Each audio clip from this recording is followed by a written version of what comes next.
Hello students, welcome to our online classes. स्कूली ज्ञान से जुड़ी हर अपडेट को पाने के लिए सब्सक्राइब करें हमारा चैनल और लेटेस्ट अपडेट पाने के लिए बेल आइकन को प्रेस करना ना भूलें। सो चैप्टर हम 7 कर रहे थे क्लास 8 का। आज हम पार्ट 4 करने वाले हैं। पार्ट 4 में हमारे पास जो टॉपिक आने वाला है वो है red data book. Red data book क्या होती है इसमें हम देखेंगे। I wonder if there is any record of all endangered species. पिछले पार्ट पे हमने एंडेंजर्ड स्पीशीज़ के बारे में पढ़ा था। जो स्पीशीज़ हैं, एनिमल्स और प्लांट्स की स्पीशीज़ हैं जो खतरे में हैं, जो ख़त्म होने के कगार पे हैं, उन स्पीशीज़ के बारे में पढ़ा था। उन स्पीशीज़ का जो रिकॉर्ड है, जो स्पीशीज़ अब ख़त्म हो चुकी हैं या सिर्फ 1-2 एनिमल्स और प्लांट्स में बचे हैं, बहुत कम लिमिट के जो है नंबर के जो है प्लांट्स एनिमल्स बचे हैं, तो उनके बारे में कोई रिकॉर्ड है, कोई है जिनके बारे में हम जानकारी ले सकते हैं कहीं से। तो हाँ, ऐसी एक जो है डेटा बुक है रिकॉर्ड रखने वाली, जिसको हम रेड डेटा बुक बोलते हैं। उस बुक में है जो सारे एंडेंजर्ड जो स्पीशीज़ हैं उनका रिकॉर्ड रखा जाता है। रेड डेटा बुक्स के बारे में डिटेल में पढ़ते हैं। Let's see red data book. Professor Ahmad explains about red data book to the children. Professor Ahmad ने रेड डेटा बुक के बारे में बच्चों को एक्सप्लेन किया। He tells them that Red Data Book is the source book which keep a record of all the endangered animals and plants. उन्होंने बताया बच्चों को कि रेड डेटा बुक है वो एक बुक सोर्स ऑफ बुक है जिसके अंदर जो है जितने भी एंडेंजर्ड एनिमल्स और प्लांट्स उनका रिकॉर्ड रखा गया है। Red data book is maintain internationally by an organization. और रेड डेटा बुक है सिर्फ हमारे नेशनल लेवल पे नहीं जो है मेंटेन की जाती है, जबकि इंटरनेशनल लेवल पे मेंटेन की जाती है एक ऑर्गेनाइजेशन के थ्रू। ऑर्गेनाइजेशन मतलब कोई एक संस्था है जिसके थ्रू है ये मेंटेन की जाती है। India also maintain red data book for plants and animals found in India. और इंडिया में भी है जो रेड डेटा बुक है वो मेंटेन की जाती है, जिसमें कि जो भी प्लांट और एनिमल्स जो हैं इंडिया में मिलते हैं उनके बारे में डिटेल्स इस रेड डेटा बुक में रखी गई है। रेड डेटा बुक के बारे में पता चला आपको, जो है स्पेशल डेटा बुक है जिसके अंदर एंडेंजर्ड स्पीशीज़ के बारे में डिटेल्स रखी जाती हैं। नेक्स्ट हमारे पास है माइग्रेशन। माइग्रेशन क्या होता है, let's see. The excursion party then enters deeper into the forest under the guidance of Madhav ji. जो ये बच्चों की जो है जो है एक्सकर्शन पार्टी गई थी, जो है जो ये ना उस पर टूर पे गए थे। ये है अब जो है फॉरेस्ट के अंदर और डीप जाते हैं माधव जी के गाइडेंस में। They sit near the Tawa reservoir to relax for some time. और वो जो है जो बायोस्फीयर था उसके अंदर एक रिजर्वर और आता है, तवा रिजर्वर, उसके पास से थोड़ा सा आराम करने के लिए बैठे। Paheli observe some of the birds near the river. और पहेली ने वहाँ पे कुछ बर्ड्स को देखा नदी के पास। Madhav ji tell the children that these are migratory birds. और माधव जी ने बताया कि जो बर्ड पहेली देखे हैं वो माइग्रेटरी बर्ड्स हैं। These birds have flown here from other parts of the world। और ये जो बर्ड हैं दूसरे दुनिया के दूसरे देशों से या दूसरे जगहों से है, उड़कर इस जगह पर आए हैं। मतलब ये एक्चुअली यहाँ के नहीं है बल्कि कहीं और से उड़कर यहाँ आए हैं। और काफ़ी जो कई बर्ड्स होते हैं वो काफ़ी लंबी दूरी तय करके पहुँचते हैं, कुछ माइग्रेटरी बर्ड्स। तो what would happen if we had no wood? क्या होगा अगर हमारे पास कोई वुड ना हो, कोई लकड़ी ना हो। Is there any alternative available to wood? क्या कोई अल्टरनेटिव है वुड का? I know that paper is one of the important product we get from forest. अब हमें पता है कि जो है पेपर बहुत इंपॉर्टेंट प्रोडक्ट है जो हमको फॉरेस्ट से, जंगलों से मिलता है। I wonder whether there are any alternative available for paper. क्या कोई अवेलेबल है, अल्टरनेटिव अवेलेबल है पेपर के लिए? पेपर की जगह कुछ और भी यूज़ कर सकते हैं एज अ ऑप्शन। इस बारे में हम नेक्स्ट टॉपिक में पढ़ने वाले हैं। Continue for the migratory bird. जो माइग्रेटरी बर्ड है वो काफ़ी अलग अलग जगहों से, दुनिया के अलग अलग जगहों से उड़कर जो है एक जगह पर आते हैं।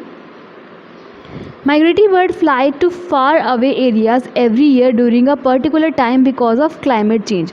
क्लाइमेट चेंज होता है, हमको पता है किसी भी जगह का क्लाइमेट है वो चेंज होता रहता है। फॉर एग्जांपल हमारे जो है इंडिया के अंदर भी 4 वेदर होते हैं, 4 अलग अलग वेदर होते हैं, 6 सीजन्स होते हैं और 3 वेदर्स होते हैं, 3 वेदर्स और जो है 6 सिंपल सीजन्स होते हैं।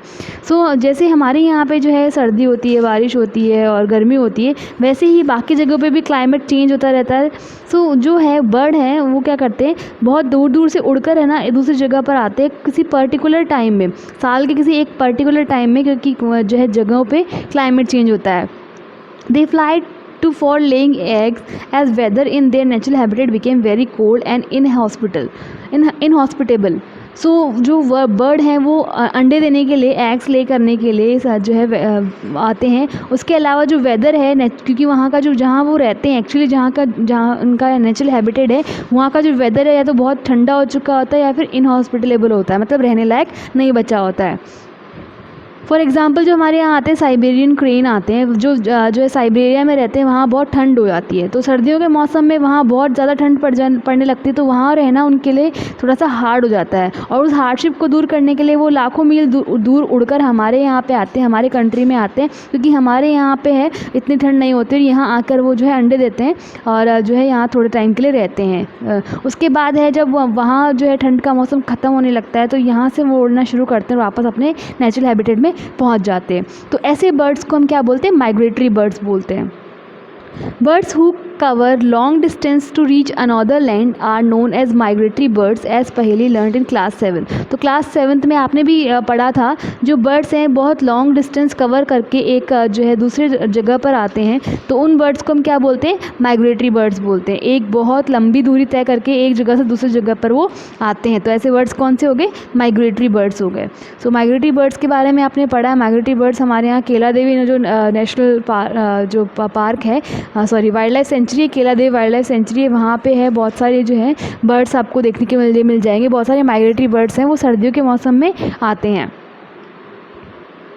Then we have topic recycling of paper. So paper की रिसाइकलिंग है वो क्यों है? जैसे हमने यहाँ पे एक जो है ये वाला पर्पल वाला बॉक्स में पढ़ा था कि जो है फॉरेस्ट से बहुत इंपॉर्टेंट जो चीज़ है वो हमको मिलती है पेपर प्रोडक्ट। सो जो प्रोडक्ट हमको मिलता है वो पेपर होता है। सो पेपर का कोई ऑल्टरनेटिव हमारे पास है, क्योंकि पेपर है वो पेड़ों से बनता है। सो पेड़ों के पेपर को बनाने के लिए जो है पेड़ों को काटना पड़ता है, जिसकी वजह से जो है डिफॉरेस्टेशन के लिए हम जो है बहुत ज़्यादा हद तक जिम्मेदार होते हैं, क्योंकि हमको पेपर चाहिए ही होता है। हमको हमारी स्टडी के लिए पेपर चाहिए होता है, और भी कई काम होते हैं, जैसे कि जो बुक्स वगैरह है, कॉमिक्स है, न्यूज़पेपर है, सबके लिए पेपर चाहिए होता है।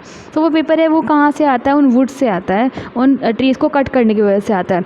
तो इस पेपर का कोई ऑप्शन है कि हम उसको ऑप्शन के तौर पे यूज़ कर सकें और फॉरेस्ट को बचा सकें? सो हमारे पास है recycling of paper. Professor Ahmad draws attention of the children to another cause of deforestation. Professor Ahmad ने बच्चों को एक और रीज़न बताया डिफॉरेस्टेशन का, कि तेज़ी से जंगल है वो काटे जा रहे हैं, उसका एक और रीज़न क्या है वो उन्होंने बताया। He tells them that it takes 17 full grown tree to make 1 ton of paper. तो उन्होंने बताया कि 17 बड़े बड़े जो पेड़ होते हैं, एकदम फुल्ली ग्रोन जो होते हैं, एकदम बड़े जो पेड़ हो गए होते हैं, उनको जो है कट करके 1 टन पेपर है वो बनाया जाता है। मतलब 1 टन पेपर बनाने के लिए 17 पूरे जो बड़े भरे पूरे जो पेड़ है उनको काटा जाता है। Therefore we should save paper। इसीलिए हमको पेपर बचाना चाहिए, क्योंकि ये एक रीज़न हो गया, पेपर भी एक रीज़न हो गया डिफॉरेस्टेशन का। तो मतलब आप चाहे जो है अनजाने में ही सही, लेकिन आप भी जो है डिफॉरेस्टेशन का एक रीज़न बन रहे हो पेपर को मिसयूज़ करके। Professor Ahmad also tells that paper can be recycle 5 to 7 times for use. Professor Ahmad ने ये भी बताया कि जो पेपर है 5 से 7 बार जो है एक बार यूज़ करने के बाद 5 to 7 टाइम्स है वो रिसाइकिल किया जा सकता है। If each student save at least 1 sheet of paper in a day, we can save many trees in a year। अगर एक स्टूडेंट भी एक दिन में एक शीट बचाता है, वो जितना हो सके उतना ज़्यादा मैक्सिमाइज पेपर का जो है एक पेपर का जितना हो सके उतना भरपूर सही से यूज़ कर ले, तो जो है पेपर को बचा सकता है एक दिन में, और ऐसा करके वो एक साल में काफ़ी पेड़ों को बचा सकता है।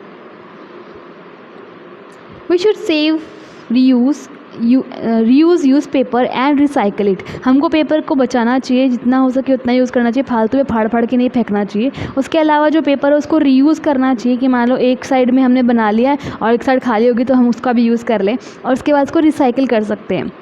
By this we not only save trees but also save energy and water needed for manufacturing of paper। ऐसा करके ना सिर्फ हम पेड़ बचाएंगे, बल्कि जो पेपर बनाने में पानी यूज़ आता है उसको भी हम बचाएंगे। मतलब सिर्फ पेपर बचा के हम पेड़ों को बचा रहे हैं और पानी भी बचा रहे हैं। Moreover, the amount of harmful chemicals used in paper making will also be reduced। उसके अलावा जो पेपर मेकिंग के टाइम पे जो हार्मफुल केमिकल्स यूज़ होते हैं उनसे भी हम जो है उनको भी हम कम कर सकते हैं पेपर बचा के। सो एक काम से आपके इतने सारे जो हैं कॉजेज़ फुलफ़िल हो रहे हैं, तो ऑब्वियसली अच्छी बात है ये करना। Is there any permanent solution to the problem of deforestation. तो डिफॉरेस्टेशन के बारे में पढ़ा था, तो डिफॉरेस्टेशन का कोई परमानेंट सोल्यूशन है जिससे हम डिफॉरेस्टेशन है उसको रोक सकते हैं या डिफॉरेस्टेशन की प्रॉब्लम को ख़त्म कर सकते हैं? तो इसका सीधा सा आंसर है रीफॉरेस्टेशन। रीफॉरेस्टेशन मतलब वापस से पेड़ उगाना। Professor Ahmed suggest that the answer to deforestation is reforestation. तो प्रोफेसर अहमद ने सजेस्ट किया कि जो डिफॉरेस्टेशन का सीधा सीधा जो सॉल्यूशन है वो क्या है, रीफॉरेस्टेशन है। डिफॉरेस्टेशन का अपोजिट होता है रीफॉरेस्टेशन। डिफॉरेस्टेशन मतलब जंगलों की कटाई करना और रीफॉरेस्टेशन मतलब जंगलों को दोबारा लगाना।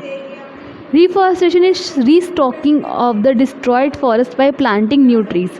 और जो reforestation है उसके अंदर क्या होता है, वापस से जो है हम जो डिस्ट्रॉय फॉरेस्ट है उनको रिस्टॉक कर सकते हैं नए पेड़ उगाकर।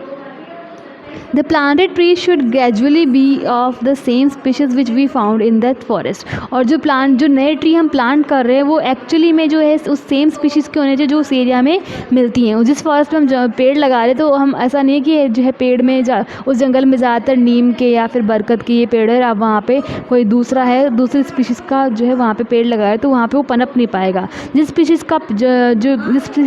के पेड़ उस एरिया में मिलते हैं उसी स्पीशीज़ का पेड़ है आपको वहाँ लगाने होते हैं।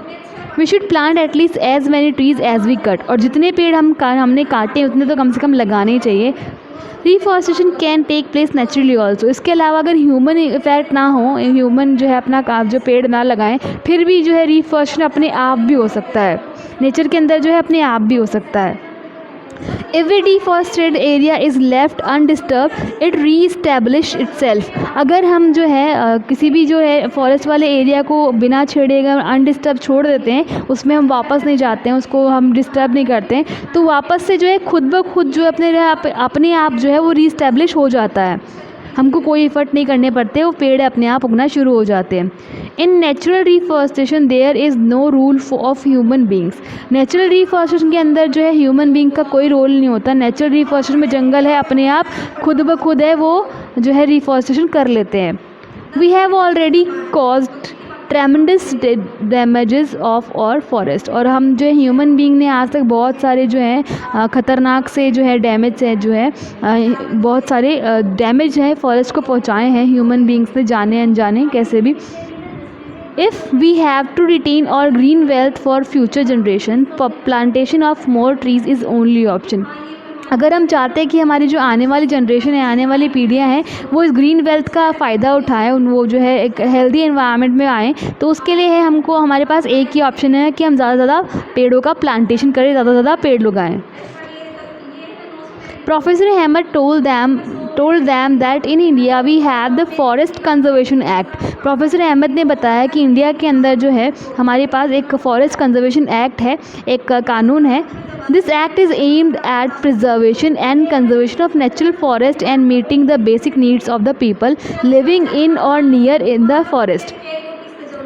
सो जो ये एक्ट है ये किस बारे में है, ये एक्ट इस बारे में एम करता है कि जो प्रिजर्वेशन और कंजर्वेशन एंड नेचुरल फॉरेस्ट का हमारे इंडिया के अंदर वो इजीली जो है उसको हम कंजर्व कर सकें, उसको सेव कर सकें। And meeting the basic needs of the people living in और नियर द फॉरेस्ट। उसके अलावा जो फॉरेस्ट के अंदर जो है ट्राइबल्स रहते हैं, जो आदिवासी लोग रहते हैं या फॉरेस्ट के आसपास जो रहते हैं, उनकी भी बेसिक नीड्स है वो पूरी हो सके, तो ये एक्ट उसी के बारे में एम करता है। After some time, Madhavji asked the children to start heading back because it is not advisable to stay in the jungle after sunset। So Madhav ji ने जो फॉरेस्ट एम्प्लॉय थे उन्होंने बच्चों को बोला कि अब जो सनसेट होने वाला है इसलिए हमको वापस जाना चाहिए, कि वापस से अपनी जगहों पे पहुँचे जहाँ से हम आए थे। क्यों?